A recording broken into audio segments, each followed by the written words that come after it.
嗨，大家好，我是坦平叔。今天是2025年2月10号。这一期咱们继续聊聊恒大清盘，聊聊中国的房地产。在以往每次聊到房地产的时候，经常会听到有人说我们这个县城的房价根本就没有降。确实有很多县城的房价表面上看没有降，更多的是因为它没有成交。但具体什么情况，各个地方还不太一样。今天我在网上看到一篇文章，叫《一个中部县城房地产往事》，讲的是这个作者春节回老家，跟他的亲戚朋友父母聊天，然后去了解当地的房地产的一个现状，也很有意思。这个叫管中窥豹，可见一斑，一叶知秋。我们看看他是怎么说的。他说过年回老家，我第一次向我妈提出邀请，想和她聊一聊县城房地产。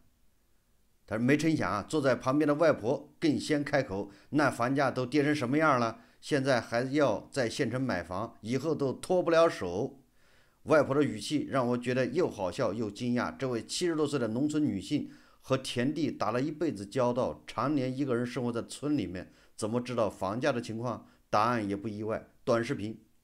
这不识字的外婆不会用智能手机，但学会了刷短视频，常常能刷到只要20万就能在县城买到一套好房的消息。外婆的反应大概是县城房地产现状最好的说明。在经历10余年的野蛮生长后，县城房地产不再有以前的生机，已经是个人尽皆知的事情。而我老家一个位于湖南西部的县城也不例外。老家没有支柱产业，房地产曾是人们能够接触到的最为直接的投资方式，而相比城市，县城房地产又多了一些特别人情社会。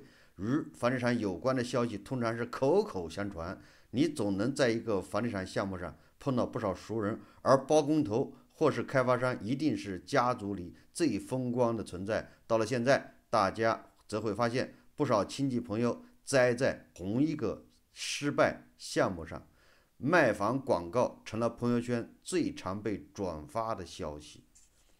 他说，去年社交媒体曾有过一阵县城热，与县城有关的风格摄影、影视作品、歌曲，寄托了许多人对县城的想象。也有一些年轻人返回县城，但县城房地产依旧是一潭死水。我看过一个房产中介说的他说他们那个县城一年20房成交不超过100套。那你说这个有什么参考意义？房价涨了跌了还是不跌？就是它没有流动性。这个作者说只有学区房在苦苦支撑。对于好朋友小叔来说2024年最大的好消息就是把县城的房子卖了出去。卖房的过程远比他想的要久。2023年年初，小叔和我说决定卖房，房子是他妈1998年买的，在县城人民大会堂旁，位置核心还是学区房。更早几年，有人曾出价38万买房，被小叔拒绝。他说当时不急着用钱，并且房价还在上涨，他想再等等。到了2023年，全国房价都在下跌，小叔也想尽快把房子卖了。他对售出价有自己的预期，至少30万。虽然房价已经下跌，但他觉得这个价格才符合房子的真实价值。他找了中介，也拜托了身边熟悉的长辈们帮忙转发。在县城，熟人是最好的宣传。一开始来看房打电话的络绎不绝但最高出价只能到27万左右。小叔斩钉截铁地说不卖，他不愿意降价。渐渐的，看房的人出价越来越低，到2023年下半年，买家们只能出到23万。那位开价23万的买家很诚心，又低了4万，人家诚心诚意想买，愿意承担中间所有的手续费。小叔决定咬牙卖了，他不敢再等下去。但这次轮到小叔的爸爸舍不得，他先是要求交1万定金，后来又把定金提高了3万，最后交易被拖得不了了之。这笔最接近成功的交易失败后，卖房便更加困难。好几个月，小叔甚至都没有收到一通电话，心里预期也一降再降。直到去年夏天，他给我发来消息，说房子终于以21万的价格卖了出去。我们第一反应都不是可惜，而是庆幸，终于脱手了。这一次连不动产登记中心的评估价格也只有20万，你看什么意思呢？那最高38万，最后21万卖掉了，他高兴，终于卖掉了，要不然卖不掉。那县城的房价就是这么个现状。这小叔嘱咐我的第二个事，就是千万别和任何人说，并且在微信对话里把售出价给撤回了。他担心亲戚知道他卖了房，就会找他来借钱。你看看，这就是熟人社会。知道你把房子卖了，你手上有笔钱，正好我这缺钱，能不能借给我周转一下？就这么自然，就这么朴实。不只是二手房，新房房价也在下跌。整个2024年，县城都没有开一个新盘。我妈是买在最高点的冤大头之一。2021年，她被朋友怂恿着买了家里的第2套房，位置在县城唯一的公园旁，风景好，带电梯。朋友是为了给孩子买婚房，我妈则想着能和朋友们住得更近，以后老了互相照顾。更重要的是，他也不知道把闲钱放在哪里更好，觉得投资住房大概不会错。当时他也有咨询过我的意见，而我对楼市一窍不通，只说全听他的。故事的结局可想而知，才刚交房2年，业主群里就常常有人要卖房子。我妈说他们肯定很难卖出去，因为她发现对方总是过1个月又重发了一次出售消息。她估计至少得降价10万，才能把原价80多万的房子给出掉。由于打算自住，我妈现在也不觉得后悔，只有我为这套还没有开始装修的房子感到可惜。至于县城里的商铺，现在更是猪都不会想投资的项目了。一位阿姨在10多年前砸了60万买的酒店房间和商铺，现在连本金都还没收完。我妈在15年前买的一处集体出租商铺，早些年每个月能收到1000多的租金，到了今年银行卡的流水每月只有218块。另一位姨妈则想把自己在步行街的店面给卖掉，却怎么也找不到买家。这就叫没有流动性，冻结了。不是你出价高低的问题，是你卖不掉，没人买，没有人问。这一惨淡的情况和我过年期间见到的景象不太一样。说商场、步行街的每个店面都挤满了人，各类茶饮、餐饮店也十分火爆，只是过年会这样罢了。长辈们说平日里商铺的生意都很冷清。前年新开的万达广场几乎没什么人，店铺换了不知多少轮，卖衣服的都把折扣降到了2折。春节期间火热的不过是昙花一现，唯一还需要抢的只剩下县一中旁的租房，这是老家最好的学校，衡水市教育。去年还有学生考上了清北，是所有留在县城高考的学生和家长们理想学校。一中在县城的最东边，为了让孩子能晚点起床，下午放学能吃上热乎的晚饭，晚自习结束后早点到家，家长们都愿意在学校旁租房。其他地方的房子年租金是1万多，中学旁的房子租金能要到2万。如果想抢到学校大门里的老房子，学生在中午午休可以回家休息，就是在学校门里面的这个房子恐怕是家属楼，那这个更考验关系。租房前，家长们还会到处打听上一任租户的情况，到底是上了985还是211，希望能给孩子讨个好彩头。以前县城房地产是什么样的呢？当时我买商铺，可是在售房处通宵了整整1晚上才抢到的。阿姨说你看看才多少年，物是人非，时过境迁，当年是熬通宵抢到的商铺，现在租不出去，卖不掉，谁能想到呢？我在以前节目也说过了，县城的房地产主要靠2大支柱，很多中西部的，咱们不是说长三角、珠三角，中西部地区的县城的房地产2大支柱，一个就是重点高中，一个就是医院。所以各个地方县城那个县委书记一到任，他打的算盘就是这个学校该挪一挪了，换个地方，总之找个借口，要么就把这个中学给挪走，要么就是几个中学一联合搞个新校区，实际上就是为了卖房子。你看看，连中学边上的房子租金都要高，那是不是有人就愿意买那个中学边上的房子投资？要么自住，要么可以租给别人。所以把这个中学搬到哪儿，那附近的房地产就起来了，土地的价格就上去了，开发新的楼盘卖，这是不是一个好生意？那医院同理都是这个道理。但是啊，这一套玩不下去了，为什么？我们也不要说现在，你完全可以看到趋势，现在人口是断崖式下跌，未来高考是越来越容易。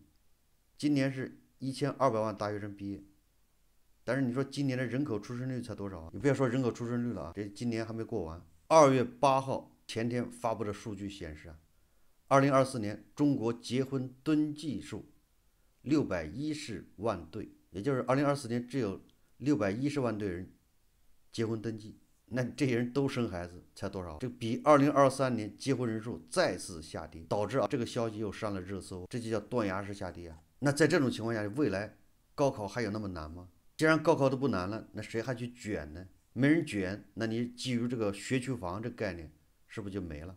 你再把学校搬来搬去的，谁会去买？所以你看，县城教育学区房玩不下去了，但是医院这个还不好说。这文章接着说，野蛮大胆的过去，阿姨嘴里的野蛮生长期已是10多年前，那会儿县城不断开发新楼盘来满足人们购房需求，县城也第一次出现商场以及更为现代化的酒店，人人都在抢铺面，黄金牛楼市黄牛成了一种新职业，定金转手就能赚10万块。大家最关心的就是如何能通过投资房地产来获取收益，每天都在交换这些信息。我妈从朋友手里转接了一个10万元的小铺面，朋友一口气抢了6个，给自己留了一处人流量最大、租金最贵的铺面，其他的都转给了熟人。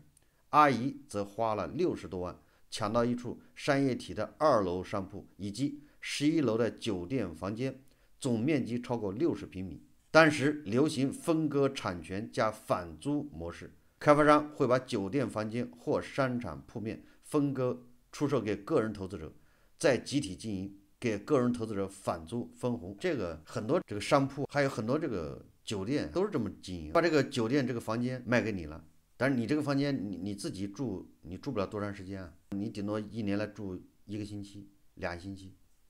人家酒店同意你每年可以免费住2星期，然后你把这房子交给酒店经营，酒店按照它的收益每年给你返这个利润，就是分红。这个是比较普遍的一个常见的一个生意模式啊。这种模式常见于什么北戴河啊、三亚、海南的什么很大的什么岛、海花岛，都是这种模式。阿姨说，开发商当场就返了10万元，并承诺之后返租的年化收益率会达到9.6%。换句话说啊，每年能收入接近6万元。我妈的一位同事也借了20万给开发商，对方甚至保证利率能达到36%，说这绝对是县城里难以拒绝的投资，没人会思考是否能真的还上利息。于是一传十，十传百，认识了不少朋友都参与到了项目里，高昂的回报还催生了新的中间商。有人问自己的亲朋好友借钱投资到酒店里，拿出一半利息返还，相当于空手套白狼。但只过了1年多，阿姨投资的那边商业体的开发商就还不上承诺的利息。你盯的是人家的利息，人家盯的是你的本金。在这个法院的判决书里，开发商曾某和妻子以项目资金短缺为由，以高额利益为诱，通过本人、亲友、公司员工以及集资参与人以口口相传的方式传播吸收资金信息，通过多个房地产项目一共向355人集资，累计吸收资金超过3亿元，里面不少是他们的亲朋好友。判决时仅偿还本金3100万元。你看看，对于阿姨来说，这笔至今还没回本的投资彻底打消了她投资房地产的热情。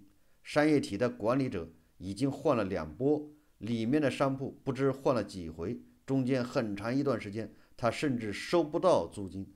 他和其他投资人讨论过项目失败的原因会不会和酒店名字有关。酒店名叫华天，太大了，一个县城小老板怎么能压得住呢？如果要计算资产，要不要把这处房产算进去呢？阿姨很纠结，毕竟什么时候回本，她完全没有底。我妈安慰她，好歹还有个地。她的几位同事投资了县城火车站的地下商铺，后来商铺连影子都没有，就商铺根本就没有盖。你说这个找谁去呢？按照判决书的记录，2年前开发商已经刑满释放，没人知道他现在在做什么。至于那位借钱投资的中间商，在项目失败后也彻底还不上亲友的钱，早就跑了，没人知道他去了哪。这个就是过去疯狂年代县城里面的投资热潮，都是口口相传，都是身边的亲朋好友拿着钱出来投，最后一网打尽。我记得我以前的节目都介绍过，很多农村的这个叫什么信贷员，顺便干理财，最后爆雷，最后只好喝农药自杀。因为农村那么多大爷大妈都相信他，1万2万的交给他了，答应人家年化10%、20%，比存银行好多了。为啥还存银行呢？这大爷大妈不懂，但是他相信他，他拿着这钱去投资，结果肉包子打狗，有去无回，辜负了乡亲们的信任。这文章说，保守者如冒险家。他现在我已经很难在过年饭桌上听到长辈们主动聊起县城的房地产，大家都在寻找别的投资方式，但房地产的滑落某种程度上也改变了一些人。借给开发商20万的那位妈妈的同事，最后本金都没拿回来。如今在借钱和投资项目时也变得更加谨慎，总是追问项目的情况。不过他最关心的也早就不是投资，而是女儿的婚事。他经常给我妈打来电话，焦虑女儿怎么还没找对象。如果有男孩看中自家孩子，他可以出全款买房。这个时候房子已经不再是追求回报的投资项目，而是女儿婚恋的筹码。说想要把步行街商铺尽快出手的姨妈，开始减少给服装店进新货，清仓处理。经过她的店面，我找到了去年就穿在表妹身上的羽绒服。也有人还想做个冒险家，比如小叔的舅舅老叔。老叔是个开发商，12年前房地产热的时候，完全没有经验的老叔，凭着开发水电站赚来的几百万，以及通过承诺年利2.4%，从亲朋好友那里借来的几百万，投身入房地产开发中。小叔一家人就是出借人之一，给自己舅舅出款借钱，估计也坑得不轻。但没人想到，这个项目会成为一场长达10年的家庭债务纠纷。由于老叔缺乏开发经验，拿到的地涉及拆迁、房产证明办理等一系列问题，没人能说清具体是什么问题，直到现在也没有开发成功。欠亲友们的钱拖了1年又1年，因为欠钱不还，小叔和舅舅闹过不少矛盾，也是家族里唯一一个公开和对方撕破脸皮的人。逢年过节在家碰到，两人只会点头打招呼，不多说一句话。更让小叔受不了的是，家族里其他亲戚还都称老叔是富豪，这叫落魄的凤凰，叫瘦死的骆驼比鸡大，比马大。虽然他已经落魄了啊，没钱，房子开发失败，但是家乡的人还叫他富豪，这不就是瘦死的骆驼比马大吗？说老叔跟亲戚们承诺，今年把自己开发的一处县城新楼盘卖好，等资金周转回来，一定还上亲友的钱。楼盘位于县城一所私立小学旁，许多不满足公立小学入学条件的家长会把孩子送到这里。学区房是为数不多还能卖掉的房子，老叔期待能借新楼盘翻身，小叔也希望舅舅能顺利卖完房，把自己的钱给还上。艰难卖掉的老房子，追不回的借款，小叔一家的生活都被县城房地产深深影响了。我问小叔后不后悔卖晚了，毕竟最后售出价只有最高峰的一半。小叔说不后悔，没人能预料房价之后会怎么样。至少现在他已经成功把房子换成了流动资金。这作者说，我们都没有提到老房子内发生的故事，那是小叔的成长记录，也承载了我们友谊。注册第一个 QQ 账号就是在小叔家。小时候家里停电，我会跑到他家里蹭空调。5年前，我们一起在老房子里备考研究生，又一次一起度过了夏天、秋天、冬天。他说那是我们长大后相处最久的时间。这个就是作者通过他过年回家跟自己的亲朋好友聊起县城的房地产，就是这么个现状。实际上我亲眼所见的，我们建了一个镇，我5年前回来的时候，那镇那边开发的都是新楼盘。5年前什么样，现在看还是什么样，就是说那房子已经烂尾，好几个楼盘都那样。后来我一问，都说开发商已经跑了，县里面想解决，因为这很多人上当受骗，但是县里面想解决解决不了，他没钱，只能这么拖。保交楼到镇上恐怕也就没有1线、2线城市落实的那么坚决。巧妇难为无米之炊，一个镇县城下面的一个镇又没有什么产业，哪有钱呢？本来想指着卖房子卖地搞点钱，结果还砸手上了。县政府也想办法招商引资，从浙江从什么富裕地区把那些房地产开发商老板请过来，能不能接盘把房子盖完。人家一看盖完卖给谁呢？所以都是不了了之。就我们想象一下，没有产业，全靠公务员经济，对吧？全靠转移支付，没有外来的资金流动，你说你怎么可能支撑那么高的房价呢？县城里面有钱的，他们后代，对吧？比如县城婆罗门公务员，他们都想办法把自己孩子送到国外，或者送到大城市。当然了，如果在大城市待不下，回来给他送进体制内也是个办法。但是他们首选还是往国外、往大城市送，因为他们清楚到体制内也不是长久之计。那县城里那些普通人家，那孩子就玩命的往出考，也就是人口是优秀的人，总体上是往外流动的。那在这种情况下，你县城的房价靠什么支撑？谁会跑去投资呢？刚才说的那个镇，我有亲戚在那镇上买了一套房，当时也是10年前，非常火爆，都说那个地方要开发，未来如何如何，也是削尖了脑袋跑去买一套，认为自己眼光超人。结果那个房子自从买了之后，买了什么样，到现在还是什么样，他都没进去过。房子倒是交了，时不时会接到物业打的电话，催他交物业费。他说我房子都没住，我交什么物业费啊？那物业公司的人也实在也现实，他说你好歹交一点，多多少少你交一点，都这样。房子他到现在他都没有进去过，因为那房子他租也租不了，他也不愿意花钱装修。但是买的是毛坯房，你要装修呢，花个10万，那10万又打水里了。你装修就相当于加仓嘛，所以他索性都没装修，因为那个房子装修了也租不出去，想卖出去那更没可能。